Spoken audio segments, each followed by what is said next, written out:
So, Shannon, what do you read into this? Skip, I'm reading in it. He's saying exactly what he should say. He didn't say what Ron Rivera said about Haskins, Skip. Oh, we like him, but it'll, explore all our options. All you need to know about the Washington Redskins. Thank you. Skip, I believe, look, if the Cowboys are so convinced, I've heard Stephen Jones says, Dak's our guy. Mm-hmm. I've heard Jerry Jones say, Dak's our guy. And now you have Mike McCarthy, who's the new head coach, Skip, saying he loved the foundation that he's already built. He's been very, very successful. Yep. From the very first time I watched him up at Lambeau. Yep. We love him. What's the deal? What's the problem? Why haven't we got this deal done? And that's what Dak said, Skip. Dak said, I hear all that praise. I still don't see no contract in front of me. That's doable. Skip, you remember what Jerry said last year? Jerry said, it would be embarrassing. It would be shocking if you knew the size of check I would write if you guaranteed me a Super Bowl. It would be obscene. There's nothing I would do financially not to get a Super Bowl. Now, here's the thing, Skip. When Dak Prescott came into the NFL, the salary cap was $155 million. The projection this year is between $197 and $201. So a conservative estimate, since he's been in the league, the cap has gone up 30%, Jenny. 30%. Mm-hmm.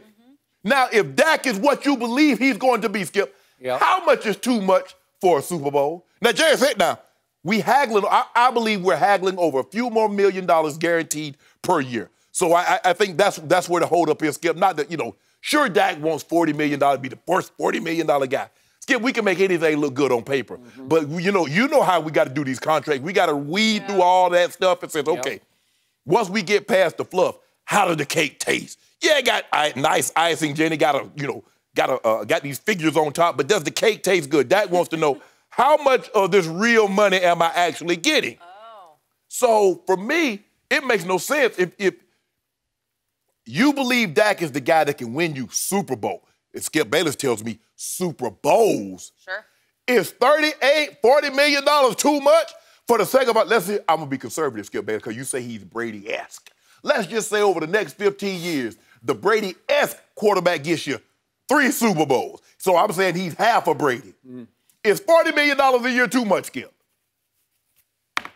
Is it my turn? Or are these hypotheticals, or are these just sort of... I'm just saying, because you said you're basing it on projection. Yep. Stephen and Jerry says he's the guy. Mike McCarthy says he likes what he's seen thus far. So it makes sense to me that, okay, if you believe that, you go ahead and pay him the money, and you don't even think twice, because Jerry said he'd write a big check.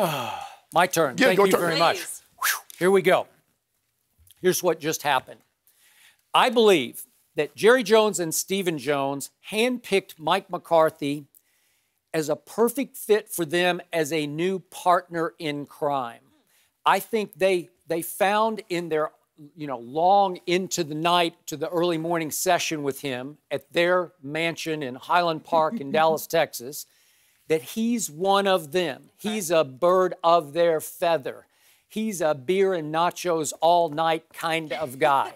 And that's what they are. They like to sit around and kick it around and order more beer and more nachos. You saw him sitting at that podium. He eating more than beer and drinking more than beer and eating nachos. Okay, well, Stephen's let himself go a little bit too. And Stephen played at Arkansas. Too much fun. Okay, so this is for them a co-conspirator. This is a cagey, smart guy from humble beginnings, Mike McCarthy, who knows what it feels like and what it took to win a Super Bowl. Because he does know that. Yes. And so do they, because they have experienced the top of the mountain too. 3 of them.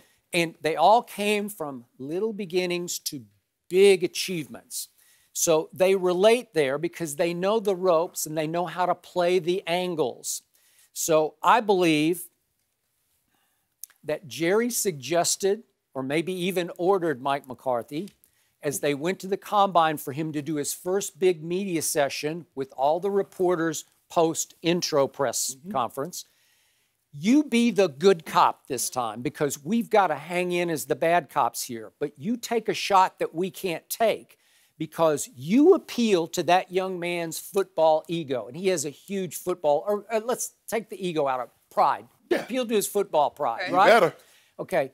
You, Mike, try to melt some of the ice that has built up between us and Dak and his agent, because it's a glacier right now of ice. And you try to send this message. And here it is. Remember, Mike McCarthy is basically saying between the lines, hey, Dak, I coached Brett Favre for 2 years. I coached Aaron Rodgers for 11 years, and we won a Super Bowl together. And Dak, I bless you, young man. I see greatness in you. I see the potential for you and I to win Super Bowls, plural, together. Now, that's a pretty big mouthful from that guy. Yes. He's Mike bleeping McCarthy in a lot of people's eyes, and maybe in Dak's eyes. And he's saying, and I'm not saying none of this is still legit talk from him. I think he did take one look at him in 2016, and that was my breakout game here on this show. Right. Because they went up to Lambeau, and they were just babies. You know, he and Zeke go up to Lambeau against Aaron Rodgers and just shellacked them. Just laid it all over, just ran them off their own field. Oh, you right? like that, huh? Well, it was something. It was a tour de force. It was the welcome to the NFL, or as Tiger said, hello world. That was a hello world game for Dak and Zeke. Yeah. Both of them. We saw a lot of that for the rest of the year, Jenny.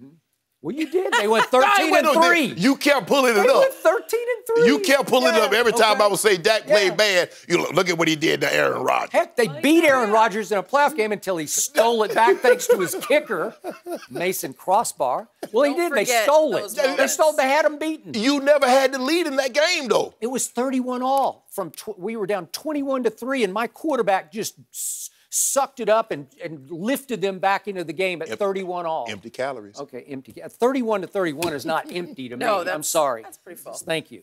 So the point is, he believes in Dak, but he's a smart guy. Now he's Mr. Analytics. Spent a whole year studying analytics. Right. He knows what happened last year. They went 8-8. Right. And a lot of people, including me, thought they could win the whole NFC and get to the Super Bowl. And yet he saw again and again, Dak missed that play, and he missed that play, and he missed Tavon wide open at Philly that could have tied the game. And he didn't make enough of the play to get over the hump into the playoffs. But you know what I'm hearing from you right now, Skip Bayless? I'm hearing from you that something I never heard during the season, because when he missed those throws and he didn't win those games, it was Jason Garrett's fault. Now he wants his money. It wasn't Garrett's fault. It was Dak's fault. I said after the Philly game, that's on Dak. Yeah. And then they came back and wiped out Washington, and it looked like, well, there was that team. That's what should have been, right? Yeah. Okay, we saw what should have been, and they put up a lot of, he had his career passing yards and career touchdowns. So, and they put up some historic offensive numbers, but it all added up to 8-8, which is Jason Garrett's born and raised middle name. His mother nicknamed him 8-8 right out of the womb. Okay. This is old 8-8 Jason. Well, let me ask you this. You looking at a chart. We like charts. We like figures. Where is the arrow? Where is the projection? Is the projection for Dak going here? I haven't finished what I'm trying to explain to you here. So Mike McCarthy is sending the message to Dak that, hey, I can get you over the hump here. Together, I can take you to the next level. And that's a strong message to appeal to a young man's leadership pride, because he is and Mike said, from what I hear, I'm told he's a tremendous leader. He is the leader of the franchise. He is obviously the face of the franchise. So now you're trying to drive a little bit of a psychological wedge between him and his agent, because all of a sudden Mike is trying to take his mind back to the locker room and the meeting room and the huddle and the field instead of on his bank account. That's what he's trying to do here. Because there's value in having Mike McCarthy as your new head coach. Mike McCarthy is a play caller. He called plays for years. He gave it up for 1 year in Green Bay.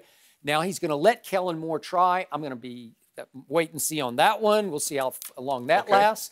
But the point is that Brett Favre, Aaron Rodgers, Dak Prescott, you just got blessed by Mike McCarthy. Wouldn't that speed your urgency to get a deal done? Might that melt some of the ice in your heart right now? No. Because Dak Prescott has on noise-canceling headphones. He can't hear anything that noise y'all talking about, because you're talking noise, because Aaron Rodgers got his money. If you say, okay, Aaron Rodgers, Brett Favre got their money. Skip, all I'm saying is that you believe that Dak is going here. You believe he's ascending, not descending. And so if the cap is moving up 30% since he first got into the league, what's the deal? What's the problem if he's going to deliver you a Super Bowl? Okay, you keep bringing up that old Jerry quote. It's a fairy tale quote. Jerry's just saying, hypothetically, if you told me I could write a check for, I don't know how much Jerry's worth, but for $3 billion. Probably $6 billion. Okay, let's say $5 billion then. Yeah. If you told me I could write a check for $5 billion and that would guarantee me next year's Super Bowl championship, he would write that check. But you can't do that because there's this thing called a cap. And by the way, in all the CBS rancor and outrage and all the chaos that we hear that could ensue now that some of the veteran players, the stars, have said, wait a second, have you heard one guy say, we got to do away with the cap? Nobody says that. They're still accepting the cap point blank, like no problem. No, but Skip. Thank you for watching. You can subscribe here to get the latest from the show, and be sure to check out more of the best clips from Undisputed, or go watch a few other segments from our other shows on FS1.